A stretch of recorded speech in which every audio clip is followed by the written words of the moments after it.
semaine du secours divin. Une belle semaine qui s'annonce pour toi parce que tu vas pouvoir justement te pencher sur ce thème. Invoquer le Seigneur, c'est véritablement ce qu'il t'invite à faire. Et dans ce thème, nous comprenons que nous avons un recours, nous avons un secours, nous avons une issue de sortie. Alors, pour que nous puissions rentrer dans ce message, ce court message que j'aimerais vous adresser, j'aimerais qu'on puisse prier le Seigneur ensemble pour que notre esprit soit vraiment, concentré sur cette parole qui va nous aider ce matin. Éternel notre Dieu, nous voulons te dire merci pour ta parole, qui est véritablement, Seigneur, une lumière pour chacun d'entre nous. Au travers de ta parole, Seigneur, nous voyons clair, Seigneur, et nous avons besoin encore ce matin que ta parole, Seigneur, ô Éternel, éclaire nos vies. Qu'au travers de tout ce que tu peux nous dire, Seigneur, dans ce culte, dans ce message, Seigneur, que chacun puisse être édifié. Et que cette parole soit retenue dans les cœurs et qu'elle soit mise en pratique. Je te dis merci, Père, dans le nom de Jésus. Amen. Amen. Oui, le secours divin est disponible pour tous ceux qui invoquent le Seigneur. Dans la détresse, chacun a une réaction.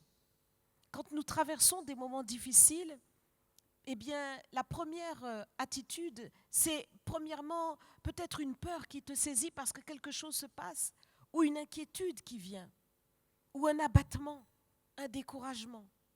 Certains, dans la difficulté, dans l'épreuve, dans toutes sortes de situations éprouvantes, s'isolent parce qu'ils sentent qu'ils n'en peuvent plus, ils ne peuvent plus gérer les amitiés, les correspondances, toutes les compagnies, et ils veulent rester seuls. Ils s'isolent. Parfois, parce que la situation est difficile et qu'on ne comprend pas ce que l'on traverse, alors une colère peut monter. Et on se dit, pourquoi moi ? Certains, quand l'épreuve se fait pressante et qu'elle dure aussi, il y a comme une angoisse qui monte, une anxiété, une peur du lendemain. On se dit, est-ce que véritablement ma vie va se terminer comme ça ? Oui, c'est une réaction humaine, naturelle. Mais est-ce que tu sais que tu n'es pas simplement un être humain ? Mais toi qui as cru en Jésus-Christ, tu es plus que cela. Est-ce que tu le sais ce matin ? Tu es véritablement un petit Christ. Tu es un être spirituel. Et le Seigneur, donc, ne veut pas que tu aies cette attitude qui est humaine, donc charnelle, qui est mue par tes sens, par le fait de l'immédiateté de ce que tu vois. Mais Dieu veut au contraire que tu puisses lever les yeux. Parce que lorsque l'on réagit humainement, cela a des conséquences très néfastes sur nos propres vies. Le Seigneur disait, qui par l'inquiétude peut ajouter une seule coudée à son existence ? Ah, certainement, on ne peut pas en ajouter, mais par l'inquiétude, on peut certainement en retrancher. Parce que la maladie va venir. Pourquoi l'insomnie ? Et avec l'insomnie, toutes sortes de maux. Lorsque l'on est angoissé, lorsqu'on est anxieux, c'est la tension. C'est toutes sortes de problèmes que l'on génère. Ce matin, j'aimerais que tu prennes conscience que tu dois avoir les bons réflexes. On ne peut pas éviter la détresse. Elle arrivera puisque nous sommes sur une terre de tribulation. La détresse viendra. Elle vient, elle est là. Mais quelle sera ta réaction ? Dans la détresse, il faut que tu aies les bons réflexes. Que cette détresse soit soudaine ou qu'elle soit de longue durée, parce que ça peut arriver des temps d'épreuve. Le Seigneur te demande et te dit, t'ordonne même, d'avoir le bon réflexe de l'invoquer au jour de la détresse. Dans le psaume 50, il dit « Et invoque-moi » au verset 15, « Et invoque-moi au jour de la détresse, je te délivrerai et tu me glorifieras. » Alors peut-être que ce jour peut durer 24 heures. Peut-être que le jour de la détresse peut durer plus longtemps. Mais quelle que soit la réaction que Dieu attend de toi, c'est que tu pries. Non pas que tu t'inquiètes, Non pas que tu prennes le téléphone pour commencer à dire à tout le monde que tu es dans une situation terrible et que ça ne va pas, mais au contraire, il y en a un que tu dois invoquer, c'est l'Éternel. Invoquer l'Éternel, c'est véritablement se confier en lui, s'appuyer sur lui, avoir recours à lui. C'est le prier d'intervenir pour renverser la situation dans laquelle tu es. Nous savons tous que lorsque nous avons une détresse humaine, une situation de danger, une urgence vitale qui peut mettre en question notre existence, eh bien, il y a des numéros d'intervention. Numéros d'intervention que vous connaissez tous, je l'espère. Le SAMU, le 15. Les pompiers, le 18. La police, le 17. On apprend ça dès tout petit.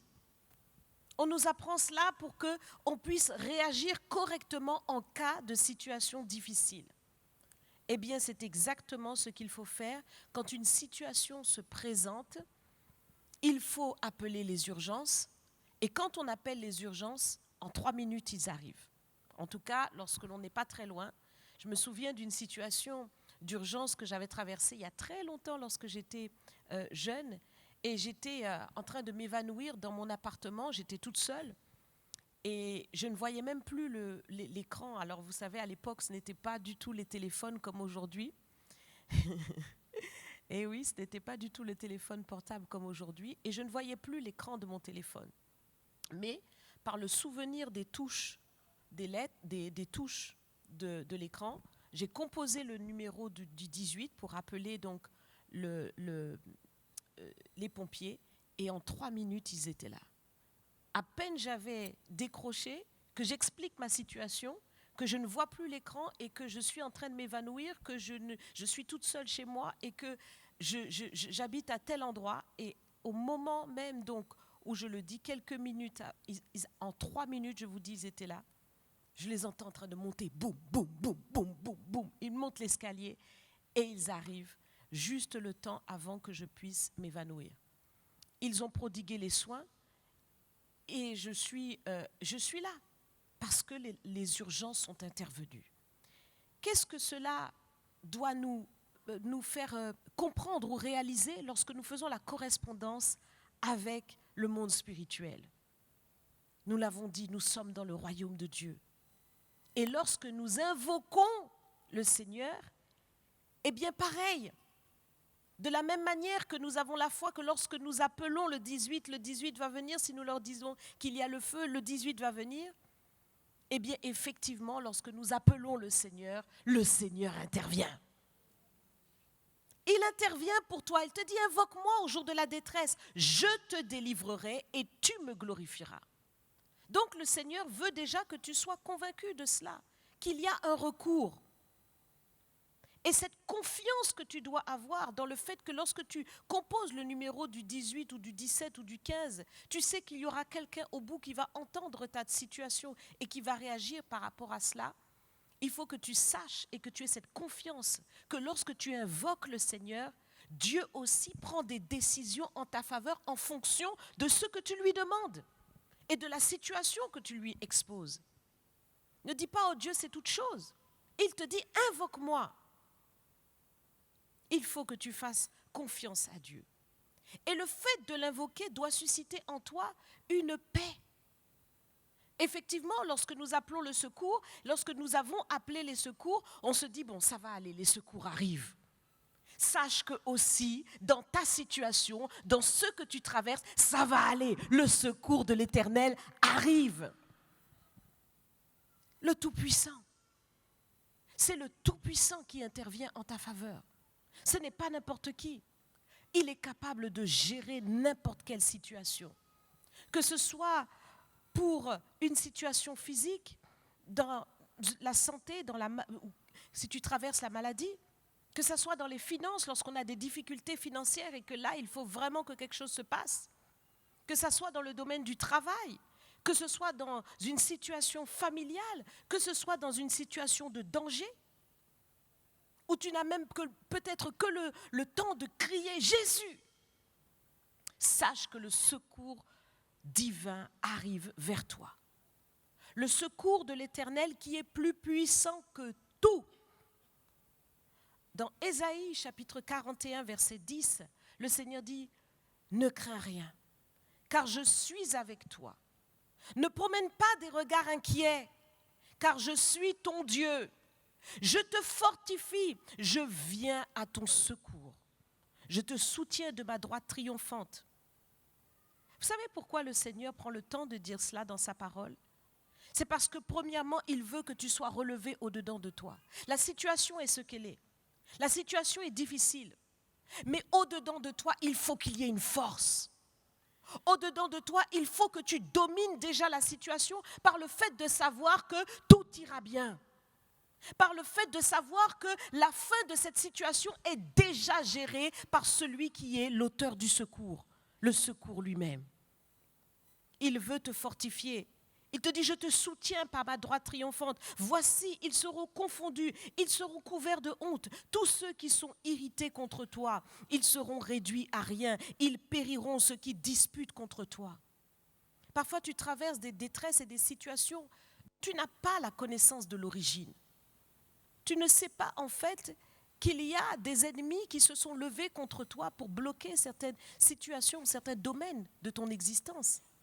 Ou tu ne sais pas que le diable est tellement acharné contre ta vie, contre ta bénédiction, qu'il jette tout son dévolu pour te manipuler, pour manipuler tes pensées, pour te tourmenter, ou pour faire toutes sortes de choses, en sorte que tu n'arrives pas dans ce que tu tentes. Et tu vois que c'est difficile. Tu dis, mais un tel réussit facilement, pourquoi moi c'est toujours des oppressions, des difficultés? Mais tu ne sais pas à quel point l'ennemi conjugue tous ses efforts contre toi. Le Seigneur dit, ils seront réduits à rien, ils périront, ceux qui disputent contre toi. Tu les chercheras et ne les trouveras plus. Ceux qui te suscitaient querelle, ils seront réduits à rien, réduits à néant, ceux qui te faisaient la guerre. Car je suis l'Éternel, ton Dieu, qui fortifie ta droite, qui te dit, ne crains rien, je viens à ton secours. Voyez? Donc, le Seigneur dit, je viens à ton secours. Ça veut dire que la situation est encore là. Mais il te dit, ne crains rien. Donc, premièrement, ce qu'il veut, c'est que tu comprennes que le secours de l'Éternel est une force puissante qui doit te relever, qui doit te donner une assurance, qui doit te délivrer de toute forme de peur. Tu dois d'avance savoir que cette situation ne prévaudra pas sur toi. Parce que le Seigneur l'a dit, je vous ai donné le pouvoir de marcher sur toute la puissance de l'ennemi et rien ne pourra vous nuire. Tu dois en être conscient. Tu dois marcher dans cette foi-là. Certains n'ont même pas encore une petite douleur, se disent est-ce que c'est pas telle maladie, tel truc, et tu es déjà dans une machination intérieure. Non, le Seigneur te l'a déclaré, tu es guéri en Jésus-Christ. Il ne dit pas qu'il va te guérir, il te dit par ses meurtrissures, vous avez été guéris. Donc tu dois te positionner. Le Seigneur dit, aucun mal, aucun fléau n'approchera de ta tente. Tu dois marcher dans cette assurance-là. C'est le secours divin qui déjà a précédé toute chose et t'a environné d'une muraille de feu, d'une forteresse de protection. Et tu dois en être convaincu et tu dois marcher dans cette foi-là que rien ne peut t'arriver parce que tu domines sur la situation à cause de l'Éternel qui est ton secours. Ne crains rien, je viens à ton secours. Ne crains rien, vermisseau de Jacob, faible reste d'Israël. Je viens à ton secours, dit l'Éternel, et le Saint d'Israël est ton sauveur. Ton sauveur. Ah, ça, c'est quelque chose de fort. D'avoir un sauveur, c'est très important. Ce n'est pas Superman ou je ne sais pas quel héros d'une série Marvel qu'on aime bien regarder. On trouve ça formidable, ça nous détend, ça nous fait du bien. Mais ça ne fait rien du tout. Ça ne nous sauve pas. Mais par contre, il y a un héros, le seul de notre vie, Jésus-Christ. Son nom, c'est Jésus-Christ. Dans Philippiens 2, versets 9 à 11, il nous est dit, c'est pourquoi aussi Dieu l'a souverainement élevé et lui a donné le nom qui est au-dessus de tout nom, afin qu'au nom de Jésus, tout genou fléchisse dans les cieux, sur la terre et sous la terre, et que toute langue confesse que Jésus-Christ est Seigneur à la gloire de Dieu le Père. Donc Jésus-Christ est vraiment ton sauveur et il est celui qui a le nom qui fait plier toute puissance, toute opposition, tout danger, toute situation. Le nom de Jésus-Christ est puissant. Et ce nom, tu dois le proclamer dans ta bouche. Tu dois en être fier et tu dois pouvoir ouvrir ta bouche pour proclamer ce nom afin d'être secouru, pour être délivré de toutes les oppressions démoniaques que tu peux traverser. Mais attention, souvent lorsque nous voulons invoquer le nom du Seigneur pour secours, nous le faisons de la mauvaise manière. La Bible nous dit, soumettez-vous à Dieu, résistez au diable et il fuira loin de vous. Alors nous, on veut commencer à résister. Mais est-ce que d'abord, on s'est véritablement soumis à ce nom, à l'autorité de ce nom? Ce nom, tu peux l'employer parce que tu t'y es vraiment soumis. Donc, il ne faut pas essayer de combattre une situation, de combattre l'ennemi sans se soumettre à Dieu d'abord. Cette soumission est essentielle.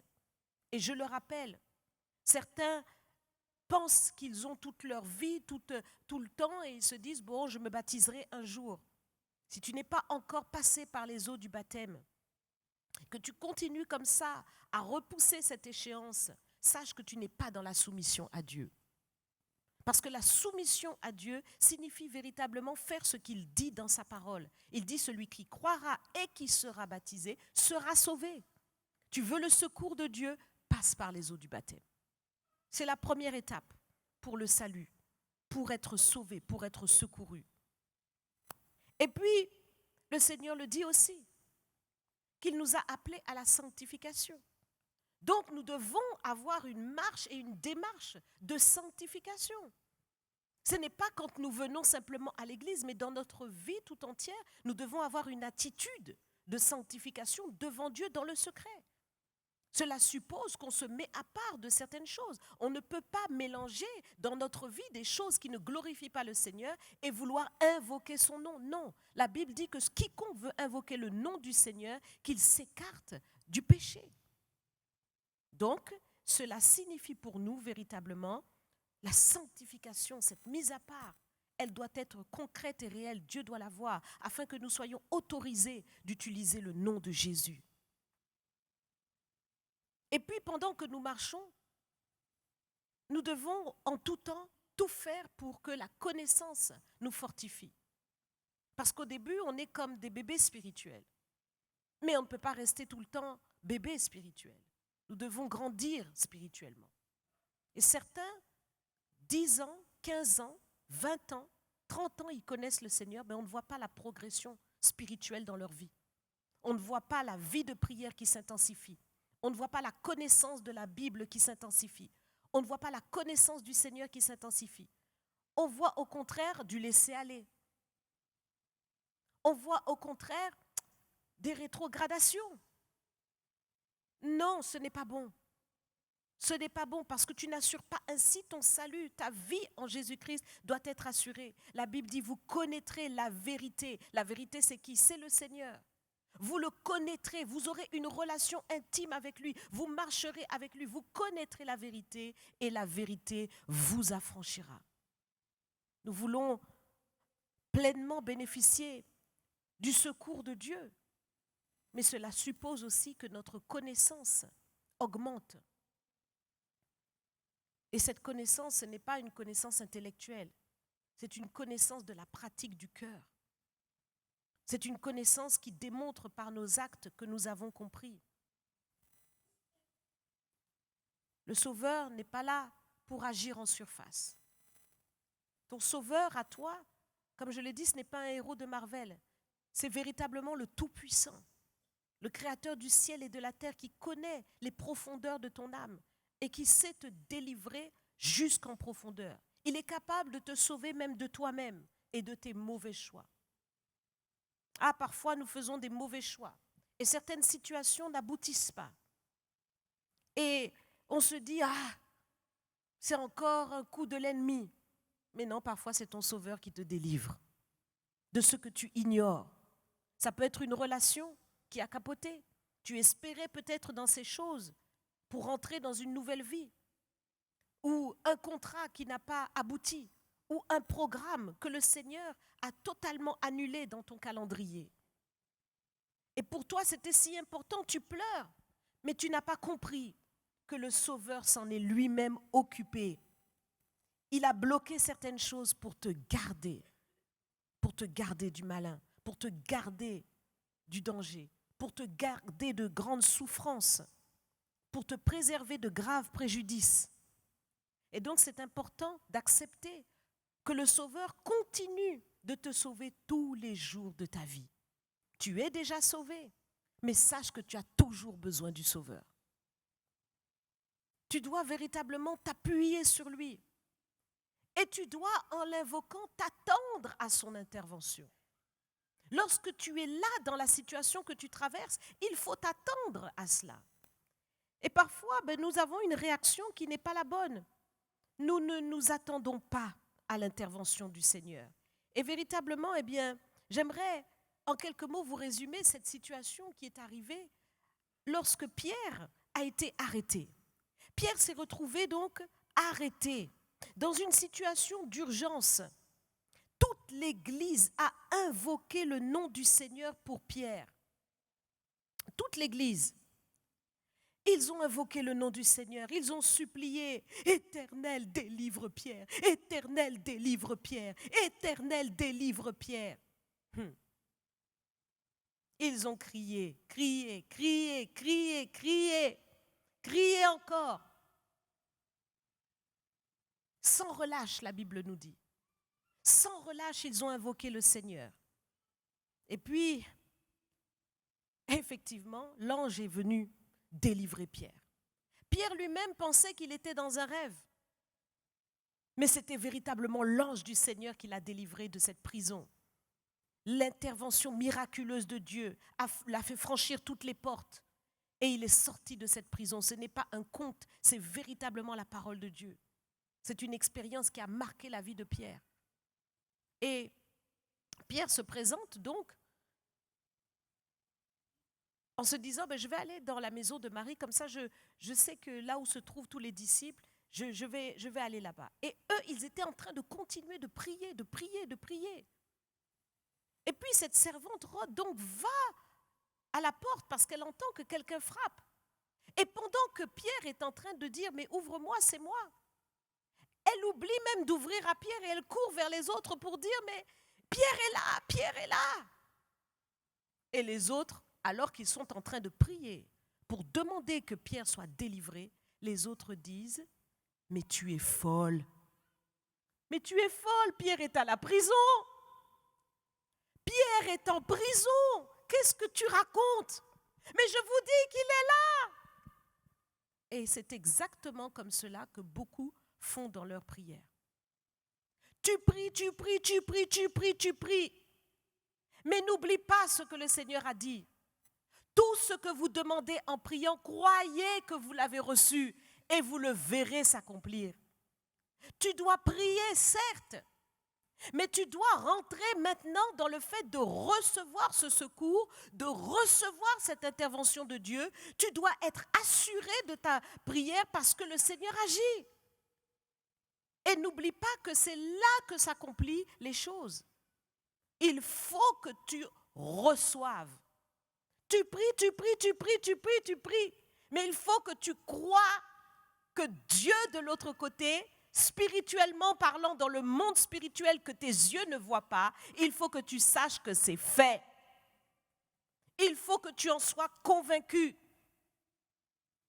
Exactement comme lorsque tu passes commande et lorsqu'on t'a dit, tu as reçu le petit email où on t'a dit, votre commande a été enregistrée. Donc tu sais que le processus va se faire et ça va venir. C'est comme ça que tu dois te positionner. Crois que tu l'as reçu. Alors, elle dit, mais il est là. Ils lui ont dit, mais tu es folle. Et finalement, ils s'aperçoivent que c'est bien Pierre. Pierre rentre et il nous est dit dans ce passage de Actes qu'ils étaient étonnés. Mais comment être étonné d'une prière que tu fais? Expliquez-moi ça. Et c'est exactement le positionnement que nous avons bien souvent. Nous invoquons le Seigneur pour quelque chose. Nous l'invoquons dans une situation. Nous l'invoquons encore. Mais nous oublions quelque chose d'essentiel. Nous ne pouvons pas être étonnés quand l'exaucement se fait. « mais vraiment ?» Non, je ne suis pas étonné. Tu ne dois pas être étonné parce que ton Dieu agit puissamment pour toi. Il se lève puissamment pour toi. Il fait des choses qui dépassent ton entendement. Et quand l'intervention de Dieu se fait, tu dois simplement dire « Ah, merci Seigneur, je savais Seigneur, je m'y attendais Seigneur. » Oui, je m'y attendais Seigneur, parce que ce que tu demandes, c'est ce que tu as. Amen. Oh là là là là là là. Ce que tu demandes, c'est ce que tu as. Amen. Et donc, quand tu es dans cette disposition, je peux te dire que invoquer l'Éternel est un plaisir pour toi. Parce que tu sais que tout ce que tu demandes, c'est ce que tu as. On ne va pas te supplier pour prier. Et tu verras véritablement le secours de l'Éternel. C'est ce que nous voulons voir dans la vie du peuple de Dieu. Abondamment, encore plus, dans une dimension encore plus forte. Dans une dimension encore plus forte, encore plus abondante. Donc il faut y aller dans la prière. Est-ce que tu veux ce secours divin? Le secours divin doit véritablement éclater au milieu de nous, de toutes parts. Dans toutes les situations, nous devons voir le royaume de Dieu intervenir en notre faveur. Amen. Ne crains pas ce que tu traverses. C'est peu de choses. Le royaume est déjà en train d'intervenir et ton secours arrive. Amen. Mettons-nous debout. Notre Dieu est bon ce matin pour nous. Et nous voulons invoquer le Seigneur ensemble. Vous aussi qui êtes avec nous par Internet, tout simplement, vous allez élever cette prière. Cette situation est déjà dans les mains de celui qui a tout pouvoir. Ne crains pas, ne crains pas. Et sache que nous intercédons pour toi.